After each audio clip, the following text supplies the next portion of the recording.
My wife texted me out of nowhere. I want a divorce. From now on, all communication goes through my lawyer. That was it. 15 years of marriage ended in one cold message. My reply was simple. Understood. But what I did right after changed everything. Within 72 hours, her lawyer was frantically calling me, and the entire game flipped on its head. I'm Ethan, 42, and this is the story of how my marriage ended in the most brutal way possible, and how I responded with pure logic instead of emotion. You're about to hear the real truth behind what happens when someone detonates a marriage by text message, and why sometimes the coldest reply is the most powerful. 3 days ago, I was buried in work spreadsheets when my phone buzzed. It was my wife, Olivia, 39. The text was short, brutal, and final. Ethan, I want a divorce. Please direct all communication through my lawyer, Mr. Peterson. His contact details will follow. 15 years of marriage gone in a single text. The night before, we'd had dinner together, talked about weekend plans. Nothing unusual, nothing to suggest she'd already made this decision. I stared at that message for 5 long minutes. Shock, anger, hurt, it all bubbled under the surface. But above it, a strange, icy clarity. She set the rules. Lawyers only. Fine, I replied with one word. Understood. Then I acted. Within 30 minutes, I logged into my banking apps. The credit cards she used? Canceled. Not joint accounts, just cards where she was an authorized user. Gone. The monthly allowance I'd been transferring to her personal account? Stopped immediately. The Netflix, Amazon Prime changed the passwords. If she wanted entertainment, she could buy it herself. Not revenge, just acceptance. She ended the marriage. She wanted cold, legal boundaries. She got them. And I'll never forget what happened next. 72 hours later, my phone rang. It was her lawyer, Mr. Peterson. His voice was sharp, almost frantic. My client is experiencing difficulties. Her cards have been declined. She has no access to funds. This is highly irregular. Financial status quo is expected during separation. I stayed calm. Mr. Peterson, my wife texted me Tuesday demanding divorce and lawyers-only communication. I complied. Informal financial arrangements ceased the moment she ended the marriage. Future support must be determined legally, through you and my attorney, Miss Cole. He shuffled papers. He was scrambling. Olivia hadn't expected me to comply so thoroughly. She thought I'd still bankroll her while she lawyered up against me. That was just the beginning. 1 week later, Peterson filed for emergency spousal support and exclusive use of the marital home which she'd already left. The amount she demanded? Astronomical. She wanted me to fund her old lifestyle, her new housing, and her legal fees. Miss Cole, my attorney, fired back. Support based only on her actual needs, not her lifestyle demands. And she highlighted a crucial fact. Olivia ended our trust and communication the moment she sent that text. Then came the personal attacks. Her best friend Haley called me, furious. Ethan, what the hell? Olivia's on my couch. She can't even buy groceries. You've made her homeless. But I stood my ground. Olivia chose this path. She ended the marriage via text. She insisted all communication go through lawyers. I respected her wishes. Haley spat. She'll take you for everything. I answered calmly. She can try. But the games got dirtier. Anonymous HR complaints at my job, accusing me of misconduct. Emotional calls from her mother, accusing me of heartlessness. Olivia even tried draining an old, forgotten joint account with just $500 in it. Each time, I documented everything. Each time, I let my lawyer handle it. And each time, her case looked weaker. The judge finally saw the truth. Olivia wasn't destitute, she just missed her luxury lifestyle. The court ordered minimal temporary support, just enough for basics, not a penny more. But Olivia wasn't done. She fought over the car, the house, even filed manipulative tactics through her lawyer. 6 brutal months of trench warfare later, the truth came out.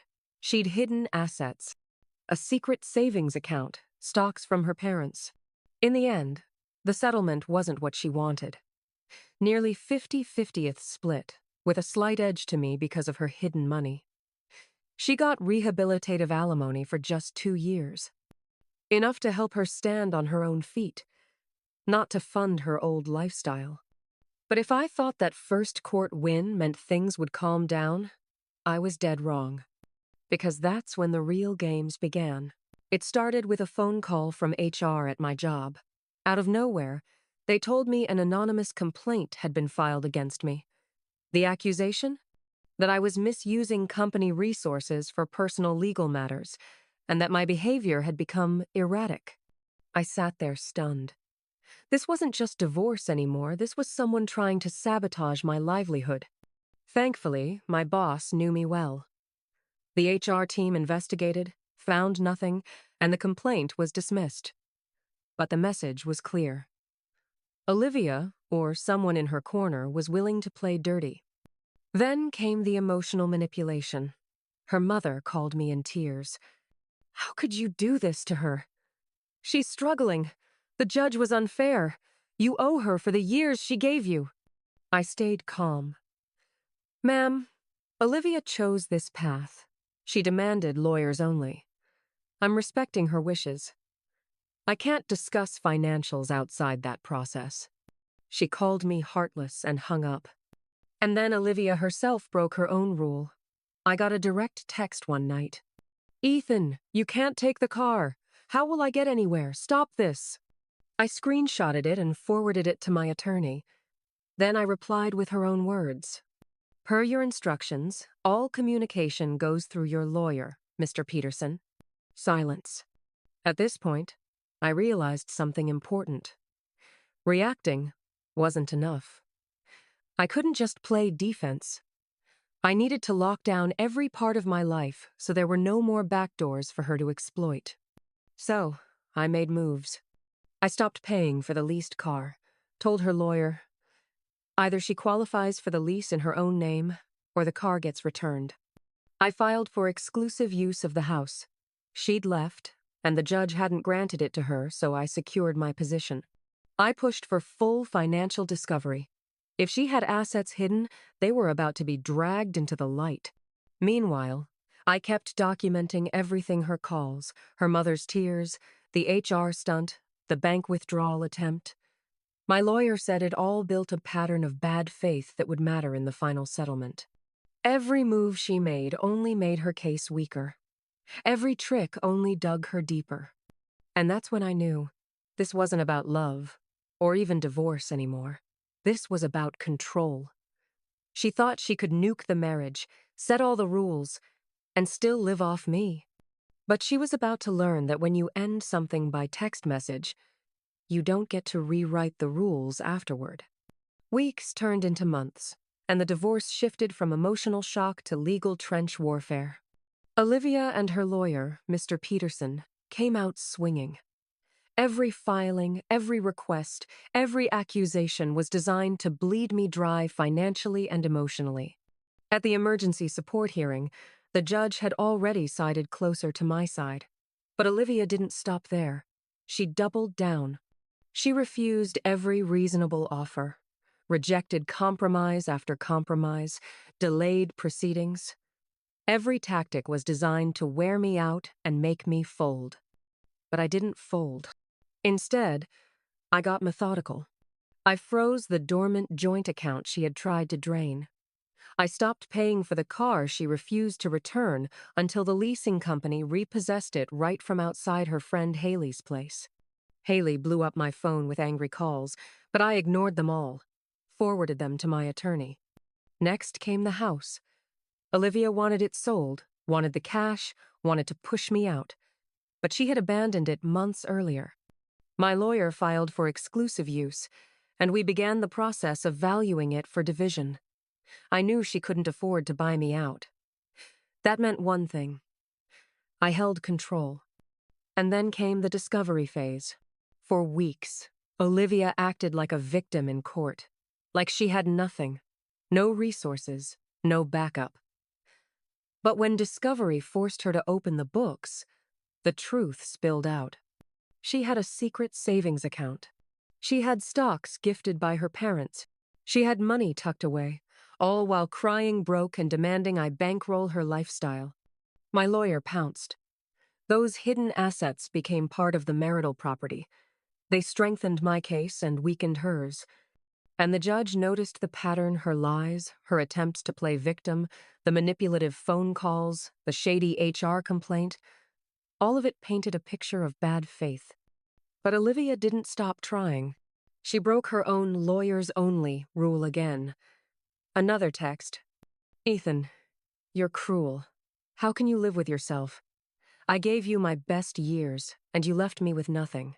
I screenshotted it, sent it to my attorney, and replied with the same line every time. Per your request, please direct all communication through your lawyer. Cold, detached, by the book. And slowly, painfully, that became my strength. She couldn't manipulate me, couldn't pull me into emotional battles, couldn't twist my words, because I gave her exactly what she demanded. By now, 6 months had passed since that text. 6 months of silent battles, tense hearings, manipulations, and strategies. And finally, the end was in sight. The judge was losing patience. The settlement talks turned serious, and Olivia was about to face the full consequences of the choices she made with one single text message. Olivia lives in a small apartment now, working more hours, still bitter. Me? I have my peace back. My house. My friends. My strength. She wanted cold, legal detachment. She got it. And when you strip away emotion and play by the rules they set, sometimes that's the most devastating reply of all. So let me ask you, if your spouse ended a 15-year marriage with one text, would you respond the same way? Or would you have caved to the guilt and pressure? Drop your thoughts in the comments. I'm curious what you'd do.